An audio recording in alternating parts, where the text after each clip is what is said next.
Paz do Senhor, irmãos. Amém. Irmão, nós vamos continuar, com o nosso estudo. Nós vamos hoje começar a falar sobre também a igreja de Pérgamo. Mas antes a gente vai fazer uma recapitulaçãozinha rápida. Vamos lá. Nós vimos aí aquele que apareceu no meio das 7 estrelas, que é o sacerdote. Jesus se apresenta como sumo sacerdote. Vamos lá. São 7 igrejas. Éfeso a gente já estudou, Esmirna, terça-feira passada, e hoje é Pérgamo, Vamos lá. Essas igrejas, elas ficam na Ásia. O interessante é que a maior parte delas fica na Turquia, ali na região da Turquia. Vamos lá. Éfeso, foi a primeira igreja, está em Apocalipse 2, de 1 a 7.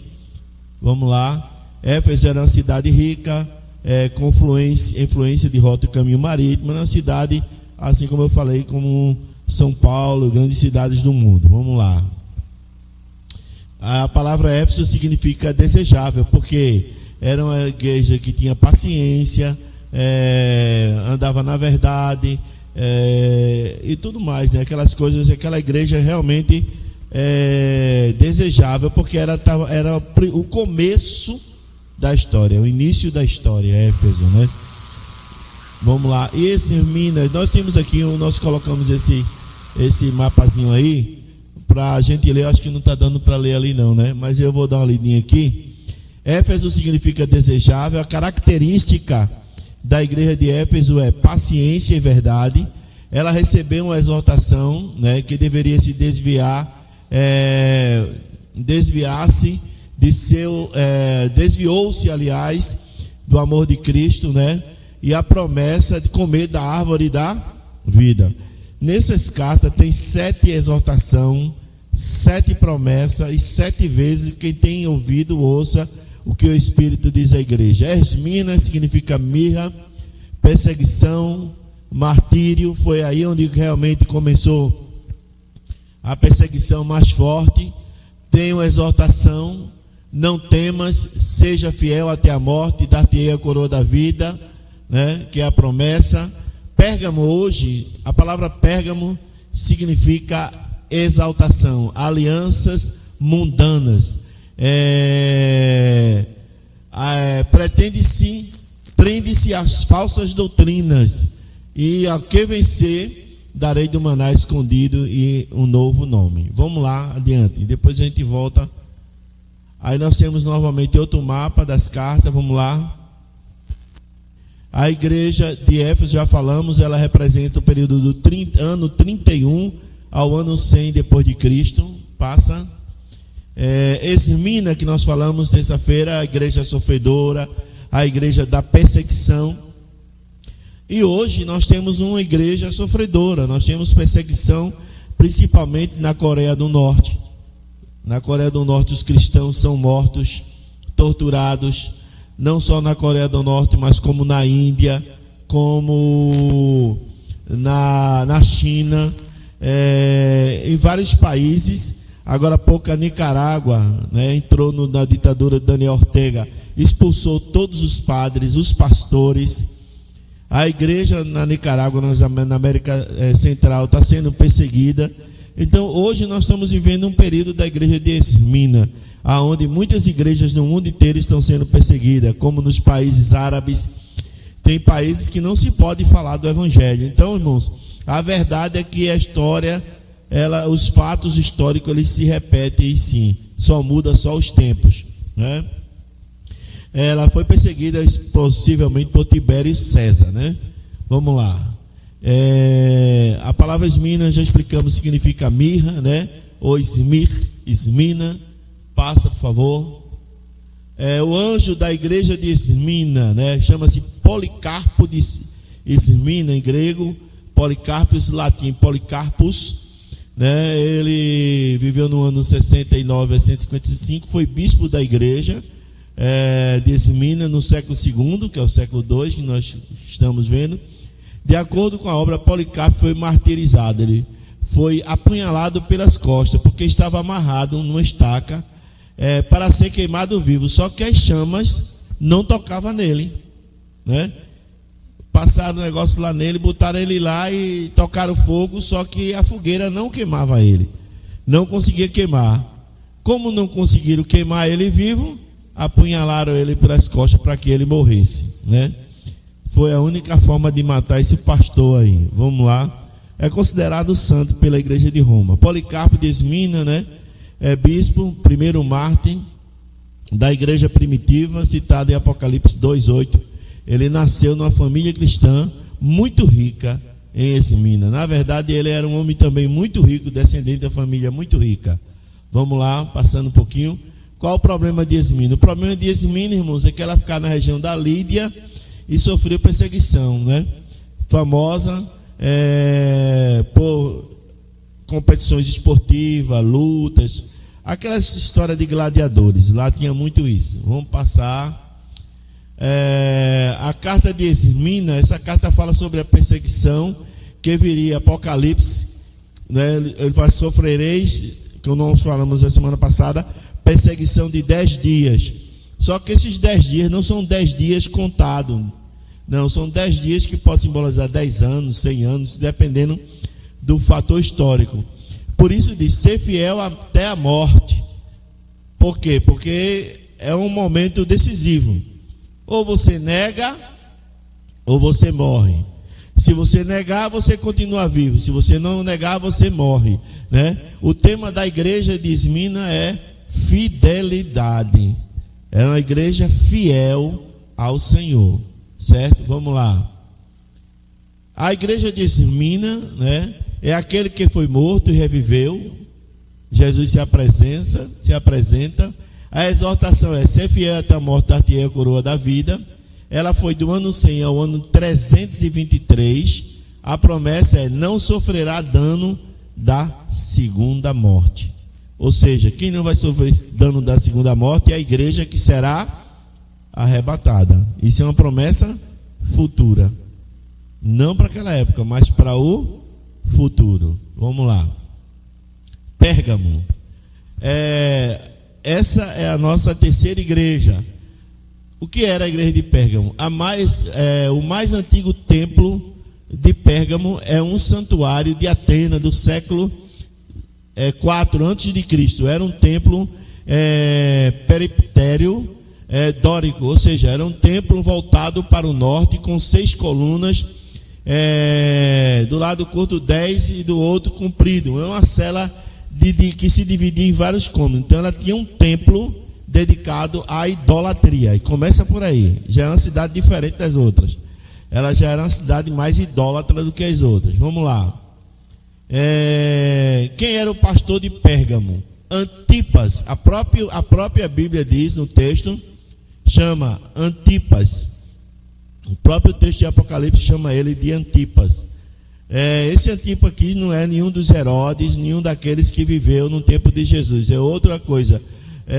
Ele foi bispo de Pérgamo, discípulo do apóstolo João, o evangelista. E foi um herói mártir também do cristianismo durante o reinado de Nero no ano 54 a 68. Ele também foi martirizado. Irmão, todos esses homens dessas 7 igrejas, eles foram mortos, perseguidos e mortos. É bom entender isso, viu, irmãos? E outra coisa, quando a perseguição vem logo para o pastor, vem logo para as cabeças da igreja, para a liderança da igreja. Vamos lá. Apocalipse 2,13 diz assim: eu conheço as tuas obras. Sempre começa assim muitas vezes, né? Onde habitas, onde há o trono de Satanás. Lá nessa cidade havia um trono de Satanás, uma igreja, um templo idólatra. E retens o que é meu, não negaste a minha fé, até mesmo nos dias de Antipas, que era o pastor fundador dessa igreja. Minha fiel testemunha. Deus está chamando dele, o anjo da igreja, Antipas, fiel testemunha, ao qual foi morto entre vós, onde Satanás habita. Ele foi morto exatamente naquele templo pagão, naquele lugar. Antipas, que é o pastor dessa igreja, foi morto pelos perseguidores romanos. Uma igreja que, mesmo em meio à perseguição, havia crentes fiéis a Jesus. A igreja de Pérgamo, mesmo com os problemas que ela tinha, e esse período de Pérgamo parece com os dias de hoje. Parece com os dias de hoje. A gente vai ver daqui a pouco. Não tem muita diferença entre os dias daquela época com os dias de hoje, né? Nós temos aí, recentemente, um pastor da nossa igreja mesmo foi queimado vivo. Os irmãos sabem disso, né? Então, isso está acontecendo no mundo nos dias de hoje. Vamos lá. Lá também foi construído o primeiro templo evangélico no ano 320. A igreja de Latrão, não é Latão não, Latrão. É uma igreja de Latrão, a primeira de todas as igrejas do Ocidente, por data e por dignidade. Lá também foi construído, porque era uma cidade muito rica, tinha muitos habitantes. Essas 7 cidades, irmãos, eram 7. Vamos assim fazer um comparativo. Era como se fosse Rio de Janeiro, São Paulo, Nova York, Paris, Tóquio. Eram cidades enormes, cidades de grande desenvolvimento comercial. Então não eram cidadezinhas como do interior, eram cidades enormes, grandes, de grande porte, com muitos habitantes, e comércio também, E essa foi a primeira igreja construída, a primeira igreja, a igreja de Latrão. Vamos lá. Onde fica Pérgamo atualmente? Inclusive existe ruínas, é uma das igrejas, é a única igreja que tem ruínas dela. Eu ia trazer, mas não deu. No século XV, Pérgamo estava em ruínas e jazia esquecida até o século XVII, quando exploradores europeus começaram a publicar descrições da mesma. Escavações em certo local começaram a partir do século XIX. Continua até o dia de hoje, na cidade de Bergama, na Turquia. Então, é a única igreja também que existe vestígios de sua existência, é a igreja de Pérgamo. É interessante porque essas 7 igrejas, elas trazem lições para nós muito profundas para as nossas vidas. Quando a gente terminar, a gente vai fazer um resumo das promessas, das exortações e daquilo que cada uma delas tem, do seu significado para os nossos dias. Vamos lá. Onde fica Pérgamo? Pérgamo foi uma cidade, grega, histórica, conhecida por abrigar das 7 igrejas do Apocalipse e por possuir um altar de Pérgamo dedicado a Zeus. Quem sabe quem é Zeus aqui? Quem não sabe? Zeus é o deus supremo grego, pai de Hércules e de tantos outros deuses, a mitologia grega. Então tinha um templo dedicado a Zeus, como eu falei, era um templo enorme, e por isso que Jesus se refere à cidade de Pérgamo, que tem o trono de Satanás. Quem é o trono de Satanás? O templo dedicado a Zeus, que é idolatria, Deus, ele não aceita, a palavra do Senhor Jesus Cristo, ele não aceita a idolatria. Que ficava na Mísia, na costa anatólica do mar Egeu, e em sua volta havia montanhas altas que o mantinham uma cidade protegida, também uma cidade privilegiada, assim, de vendavais, de outras coisas mais, porque ela fica cercada por montanhas. Então a cidade de Pérgamo é uma cidade bem notória, e a gente vai descobrir isso mais ao longo do estudo. Por quê? Porque quando nós falamos, cada cidade revela um período da história. Vamos lá. A palavra Pérgamo na Bíblia significa uma cidade mencionada em Apocalipse, Novo Testamento. Isso eu repeti, vamos lá. Significa fortaleza, me perdoe. Volta lá, está lá no final, esqueci. Volta, por favor. O nome Pérgamo significa casamento ou fortaleza. Casamento ou fortaleza. A gente vai descobrir por que casamento. Vamos lá. Quem fundou Pérgamo era a capital da província da Ásia do Império Romano, local do nascimento do famoso médico Gelano. Interessante, esse é um dos médicos mencionados na história, porque ele fundou um centro médico conhecido como Asclepieno.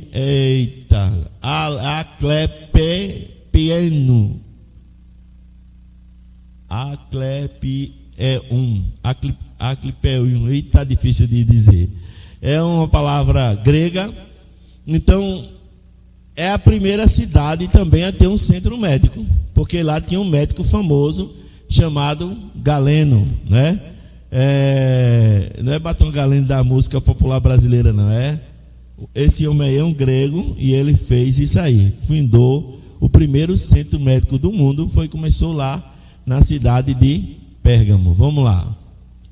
A doutrina dos nicolaítas. Aí o Senhor começa a falar sobre a doutrina dos nicolaítas. Tem uma coisa, porém, contra ti, que vocês se identificam com a doutrina dos nicolaítas.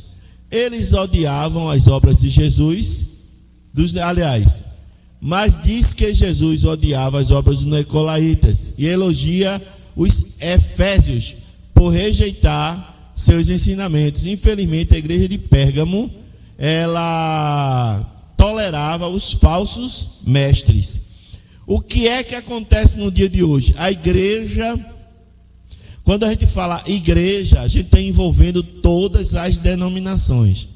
A gente não está falando da igreja presbiteriana renovada de Passarinho. A gente está falando 90%, 99% ou 100% das denominações juntas, elas são chamadas de igreja. A igreja no Brasil, de uma maneira geral, ela tem tolerado falsos ensinamentos.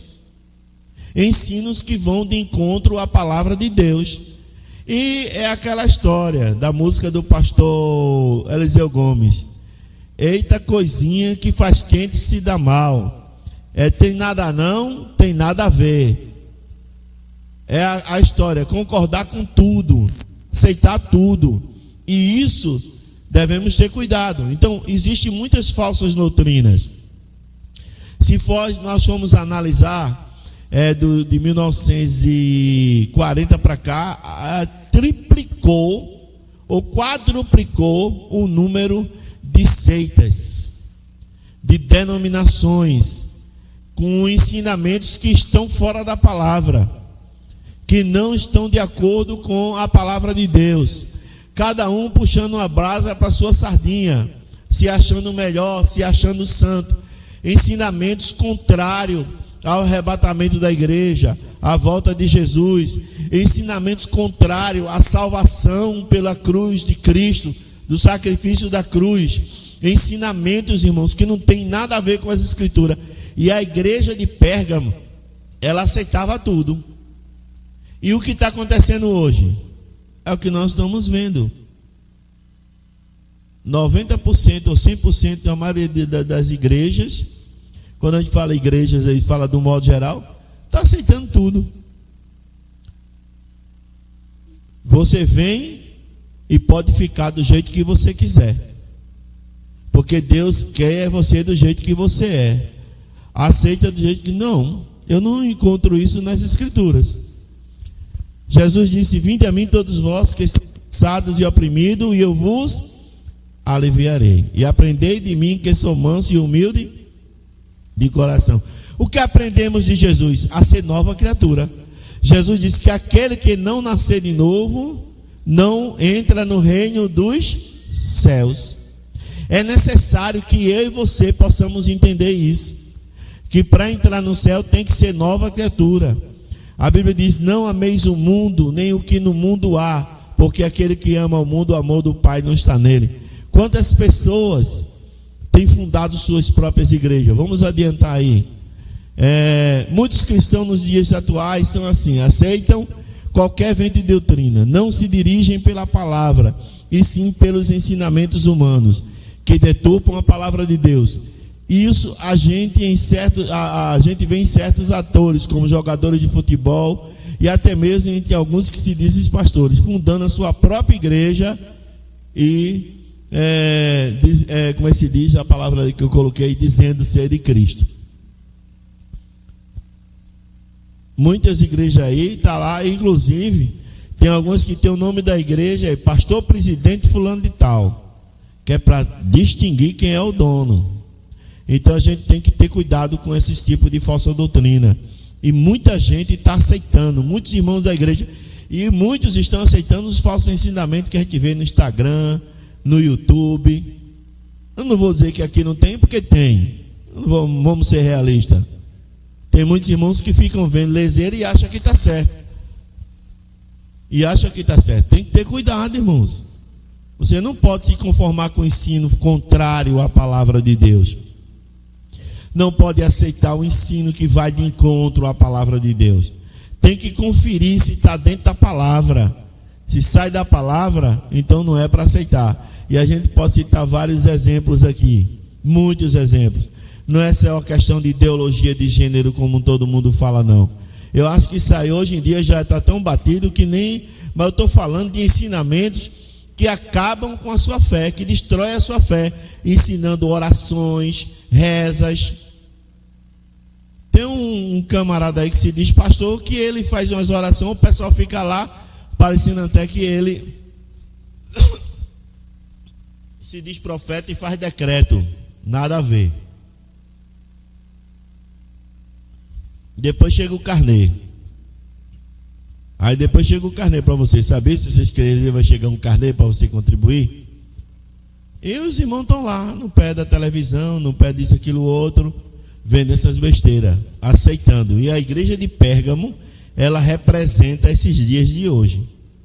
Os dias de mistura doutrinária, os dias de falta de comprometimento com Deus, os dias em que, em vez do mundo mudar a igreja, aliás, a igreja mudar o mundo, me perdoe, o mundo é quem está mudando a igreja. Em vez da igreja entrar no mundo para modificar o mundo, transformar o mundo, aconteceu o contrário.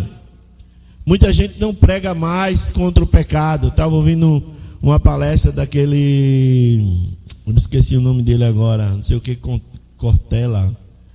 É um filósofo e teólogo, Mário Portela, não é Cortella, não? Ele estava dando uma palestra dizendo assim: Deus é amor, Deus é amor, Deus é bondade, Deus é muito bom, com certeza Deus é maravilhoso, porém Deus também é justo. E quão justo Ele é tão justo que o seu amor permite que você colha o que você planta. Você só vai colher o que você plantou. Isso não é praga, não. Isso não é praga. Isso aí é Bíblia. Não vos deixeis escarnecer, que de Deus não se zomba, porque aquilo que o homem semeia, isto ceifará. A colheita vem. Ninguém planta manga e colhe pera, não. Vai colher o que você planta, é a sua semente, aquilo que você planta. E nós estamos vivendo dias aí que muita gente está indo atrás de muita besteira, de muita coisa, se afastando da sã doutrina, perdendo a oportunidade, irmãos, de ser um verdadeiro cristão, de servir ao Senhor com alegria, de andar na presença de Deus Todo-Poderoso. Nós temos que fazer uma análise da nossa vida. Vamos lá. A doutrina de Balaão foi a doutrina que Balaão ensinava, não apenas a doutrina sobre a pessoa de Balaão. Algo semelhante à doutrina de Cristo. Não é apenas ensinamento sobre a pessoa de Cristo. Nós temos que separar a doutrina e a pessoa de Cristo. Eu estou falando aqui da pessoa de Cristo, daquilo que Cristo representa, e não daquilo que Cristo poderia representar ou ensinar. Jesus falou a verdade: eu sou o caminho, a verdade e a vida. Não posso botar outra coisa em cima. A doutrina de Cristo inclui o que Jesus ensinou. Considere a importância deste fato em relação ao texto de Tito 2:10, que diz assim: não defraudando. O que é defraudar? Roubar, mentir, enganar. Quantos estão pegando textos da Bíblia para enganar as pessoas? Sei, tem muita gente indo atrás, correndo atrás. Veja só, antes mostrando a toda boa lealdade, para que em tudo seja um ornamento da doutrina de Deus, nosso Salvador. Hebreus 6:1 diz assim: por isso deixemos os rudimentos da doutrina, deixando os rudimentos da doutrina de Cristo, prossigamos até a perfeição, não lançando novo fundamento no arrependimento das obras e da fé em Deus. Em outra palavra, assim, um anjo descer do céu e pregar o evangelho, fora o que está escrito, é falso. E o que tem de evangelho falso por aí afora, irmãos, não está no gibi. Você tem que escolher aonde você quer beber, aonde você quer comer, para que você possa se tornar nova criatura. Segundo João 9 diz assim: todo aquele que prevaricar e não perseverar na doutrina de Cristo não tem Deus. E quem persevera na doutrina de Cristo, esse tem tanto pai como filho. Se alguém for além do ensinamento dado por Jesus, não tem Deus. E é o que está acontecendo nos dias atuais. Paulo diz lá em Timóteo, 1 Timóteo e 2 Timóteo capítulo 3 e 3 também do mesmo capítulo, assim: nos últimos dias sobrevirão tempos difíceis. Os homens serão avarentos, egoístas, amantes de si mesmos, presunçosos, inimigos do bem, mais afeiçoados à mentira do que à verdade.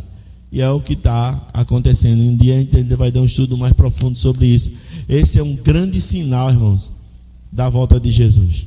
Muita gente está preocupada com furacão, terremoto, guerra. Isso não me preocupa não. O que me preocupa é o caráter do homem dos dias de hoje. Aquilo que o homem tem se tornado nos dias atuais, se afastando de Deus, do seu amor e da palavra da verdade, colocando um fundamento que não existe, dando receita para a vitória. O que existe de oração e receita para a vitória, até a irmã Nadia agora está cobrando oração também. Ela disse que agora ela vai cobrar também. Deus mandou, ela disse que vai mandar o Pix. Quem quiser que ore, pode mandar a oferta aquela hora. Já pensou? É bronca, a situação é grave. A situação é grave, irmãos. Falsos, e tem crente que vai atrás, sabia? Tem mais gente que tem coragem de mandar uma oferta grande do que dar um dízimo na igreja. Sabia disso? Tem coragem de ser roubado e enganado por esses falsos mestres do que ser fiel na igreja que ele está, onde ele usa o copo da água, onde ele usa água comprada com o dízimo dos outros, o copinho descartável. Diga.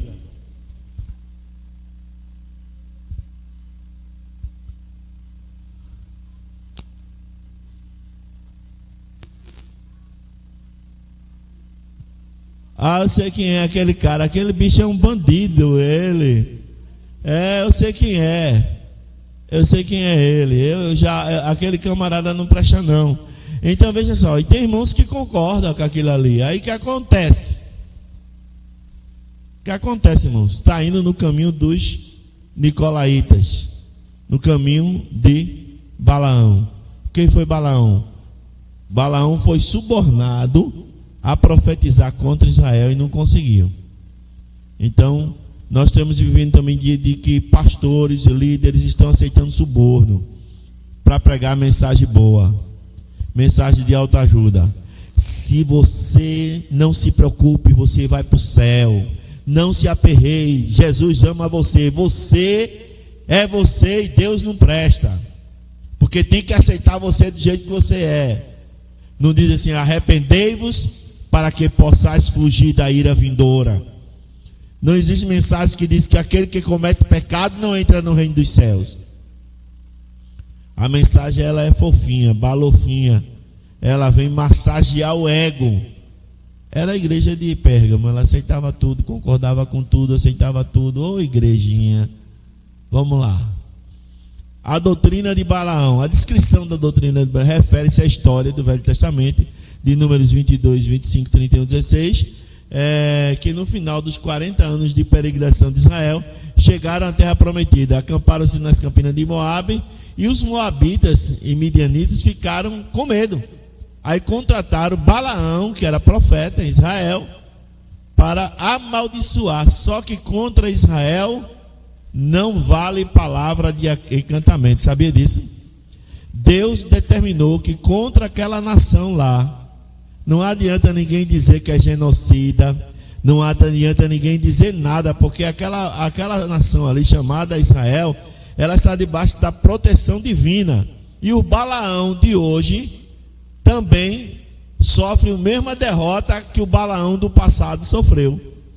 Que Balaão tentou por 3 vezes, ou sei se foi 2, amaldiçoar, mas toda vez que ele levantava o braço para amaldiçoar, ele abençoava. Porque é impossível amaldiçoar aquela nação, irmãos. Foi o que Deus fez, é impossível. E o Senhor disse a Abraão: abençoarei aqueles que te abençoarem, e amaldiçoarei aqueles que te amaldiçoarem. Balaão foi amaldiçoado. Balaão foi amaldiçoado. Não adianta, é um compromisso que Deus tem com Abraão. Passe, por favor. Balaque, vamos contar a história devagarinho, chamou Balaão para amaldiçoar o povo de Deus, mas frustrou todas as suas tentativas ao falar contra Israel. Balaão desistiu de sua maldição, mas procurou outra maneira para vencer o povo de Israel. Deu conselho de convidá-los a participarem de uma festa idólatra. Nessa festa, muitos israelitas se envolveram na idolatria, na imoralidade, e Deus mandou uma praga que matou 24.000 israelitas. Só toca no povo dele, ele e mais ninguém. Nós somos propriedades exclusivas de Deus. Só ele que toca em nós e mais ninguém. Balaão não conseguiu amaldiçoar Israel. Foi o que Balaão fez? Chamou os caras, disse: olha, só tem um jeito de vocês conseguir derrotar Israel, é fazer uma festa idólatra e colocar eles para adorar os ídolos. Deus vai se irar e vai fazer com que eles percam a guerra. Só que foram 24.000 soldados de Israel participar da festa, aceitaram. Aí onde é que está o problema, irmãos? Aceitar as coisas do diabo.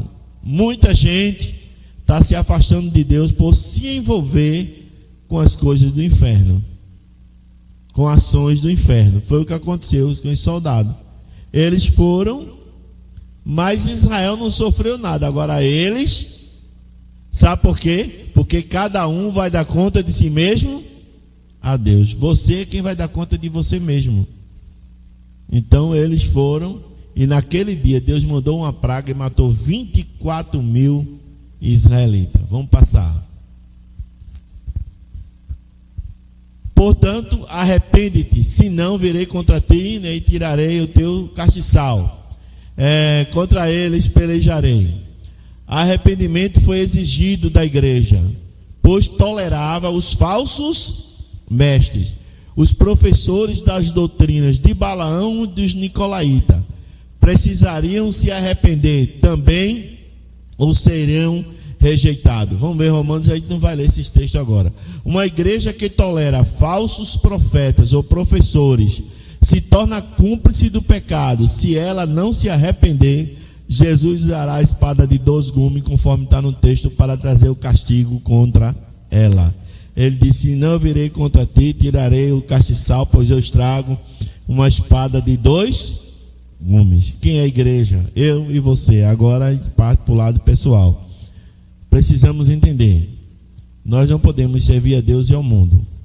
Pecar, a gente pode pecar. Agora tem uma diferença entre pecar, permanecer no pecado, e viver envolvido com o mundo. Somos pecadores, somos. Agora nos arrependemos dos nossos pecados. No caso aqui, eles não estavam se arrependendo dos seus pecados, estavam seguindo falsos ensinos, ensinos que não proviam da parte de Deus. E se a gente for pegar a lista de hoje em dia, né, nós temos aí várias seitas, várias religiões que elas são contrárias à palavra de Deus. E a gente não pode nem mais citar, que a gente está gravando para transmitir depois, senão a gente pode enfrentar processo. Mas existem várias seitas, várias denominações que se dizem cristãs, que não são cristãs, que pregam coisas que não estão na palavra de Deus. Por exemplo, testemunha, não sabe se de quem, né? E outros que tem por aí afora. Os que vendem a palavra de Deus, que exploram a fé das pessoas. Então, tudo isso faz parte de uma igreja que tolera, que aceita. É a mesma coisa que você está no seu lugar e a turma está na gandaia e você está lá concordando com as piadas imorais, com a sujeira das pessoas. Você está lá gostando. É a mesma coisa, tolerar. Ah, é meu amigo, eu não posso fazer nada. Aí continua lá, o camarada lá, a pessoa lá continua errando, fazendo o que não deve, e você está lá, concordando, tolerando, aceitando. Está totalmente fora do eixo da santificação, da palavra de Deus, e você está lá na gandaia, no meio, co-participando. Não esqueça que quem cala consente, hein? Quem cala consente. Quem consente compartilha e está lá junto. Erramos, mas temos que ter cuidado com os nossos erros. Não podemos permanecer no erro, né? Vamos lá. Terminou aí, graças a Deus. Opa, terminamos porque a gente começou um pouquinho mais cedo. Então vamos analisar direitinho, irmãos. Nossos dias de hoje não são dias diferentes das igrejas. Na história da igreja moderna, nós tivemos um período muito áureo aqui no Brasil. Crescimento da igreja, depois da reforma, depois de 1517. A igreja, na reforma protestante, teve uma perseguição, depois a igreja se estabilizou. A igreja começou a crescer. A igreja parou, depois a igreja começou a fazer as missões modernas. E a igreja começou a crescer, uma igreja que estava em expansão, não só aqui no Brasil, como no mundo inteiro. Mas de repente, irmãos, eu acho que da década de 80 para cá, o caldo engrossou de um jeito, de uma maneira tal, que hoje em dia, irmãos, não está tendo mais diferença entre o que é uma igreja evangélica e o que não é uma igreja evangélica. O que é um crente e o que não é um crente. E nós estamos vendo aí as pessoas, elas achando normal, natural, né? Bar, boate para crente, né? Só não entra bebida alcoólica, coisa que eu nunca vi na minha vida, e outras coisas mais. Antigamente, quando uma pessoa que era um famoso se convertia, ele mudava radicalmente. Hoje não, ele continua do mesmo jeito. São poucos os que mudam e que mostram que houve nascimento por causa da tolerância ao erro, da tolerância, irmãos, à falta de comunhão com Deus. A igreja hoje já não ora mais como orava antigamente. Não ora mais, não existe mais. Aquela igreja de Éfeso, ela passou. A de Esmirna está longe do Brasil, mas Pérgamo está no Brasil. A gente vê o Brasil hoje, uma igreja que se diz evangélica, com uma mistura que está pior do que feijoada.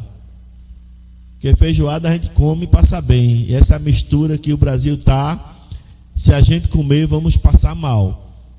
É muito denominação, e tudo fruto de contenda, fruto de discórdia. Vamos analisar. Por que tem tanta igreja pequena? Só aqui na nossa avenida existem mais de 50, eu acho. Acho que tem umas 40 ou mais, sei lá quantas tem. É igreja para tudo quanto é nome. Mas como foi que surgiu? Camarada está no banco da igreja, discorda do pastor, discorda da liderança, tem um grupinho com ele vai lá e abre uma igreja, abre um ministério. abre um ministério e começa a pregar aquilo que ele acha que é verdade, aquilo que ele acha que está certo. E tem umas, eu passei por umas domingo quando eu vinha para cá, umas o culto estava uma bênção, mas umas estavam uma gritaria, que misericórdia, ninguém entendia nada. Mas é muita coisa. Tudo fruto de quê? De rebelião, irmãos. E a Bíblia diz que a rebelião é como o pecado de feitiçaria, e que Deus não habita no meio da rebeldia. Deus não se agrada com a rebeldia. Nenhuma delas cresce. Bota o nome de Assembleia de Deus, muitas, por quê? Porque para tirar os crentes da Assembleia de Deus é como Coca-Cola. O cara faz um guaraná, mistura água, um café e bota Coca-Cola, porque acha que vai vender o produto. Mas mesmo assim, graças a Deus, a Assembleia de Deus já continua sendo a maior igreja do Brasil, aqui uma das maiores do mundo. Mas nós temos que entender que existe isso, divisões. E Daniel teve essa visão de divisão do reino de Deus. Uma igreja que se dividiu para tolerar o pecado, para tolerar o erro, para tolerar as falhas. E isso não pode acontecer na igreja do Senhor Jesus Cristo, irmãos. Nós temos que entender que isso deve estar longe de nós. Devemos abraçar a cruz de Cristo e o evangelho do Senhor Jesus Cristo. Amém?